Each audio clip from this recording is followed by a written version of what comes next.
Hello from Belgium, everyone. So I thought I would send you a little video update instead of a written one this time. And so just to give you a recap on where I've been at in life, at the end of July, I transitioned from Canada back to Europe for ministry, but I had paperwork issues and I couldn't go straight to France. So for 3 months, almost 3 months, I've been in Belgium instead.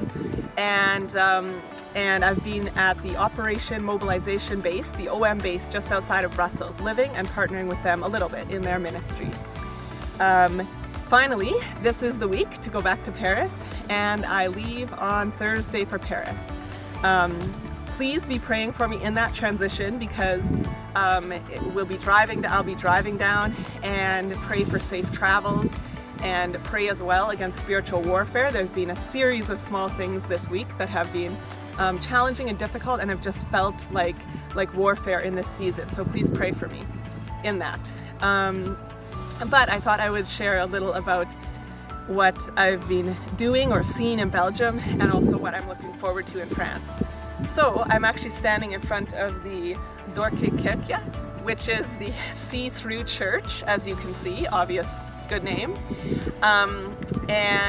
And this church is an art installation that was made a few years back, and one of the things it represented or represents was the fact that churches in Belgium are emptying and have fewer people in them or are disappearing.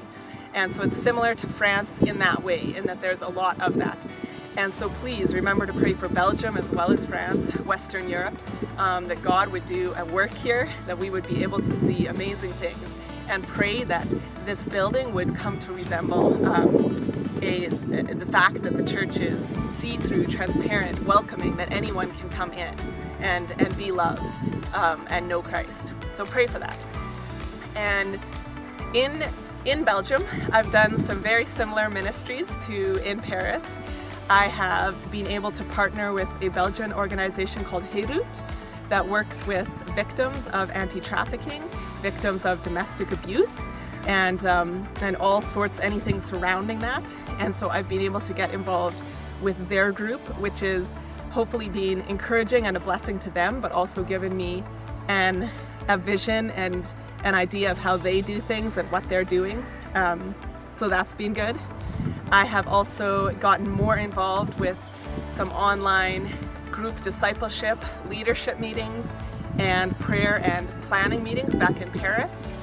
Now that I'm on the same time zone, I can be much more involved than I was in Canada. So that's been good as well. And please pray for my anti-trafficking team, Hadassah, in Paris as I transition back. This team is, we're struggling to think of ways to reach the women in our circle of influence because, sorry about the wind, I'll try to be loud enough. Because there's currently a 9 o'clock curfew over Paris, so the women can't be on the streets and neither can we, but we are not always able to reach them at their homes because those aren't always very safe situations. So pray for us as we figure ways to meet them in the daytime or other situations or online or phone calls, and pray as well for their financial needs. Our organization is looking at how to get involved with a few of these women that are connected to us financially as they attempt to transition off the streets in a very difficult period of time with COVID and are struggling to pay their rent and have food. So if that's something you're interested in and maybe a little contribution or involvement, please let me know. And then finally, pray as I transition back with my church planting team.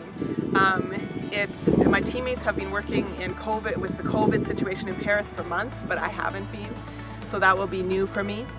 And so pray that I will have fresh vision and creative ways to do ministry in this next season.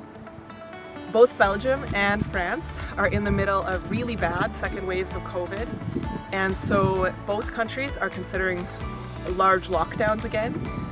Both countries have curfews. Paris has 9 o'clock that might become 7 o'clock in the evening, and in France, in Paris, gatherings are limited to 6 people right now.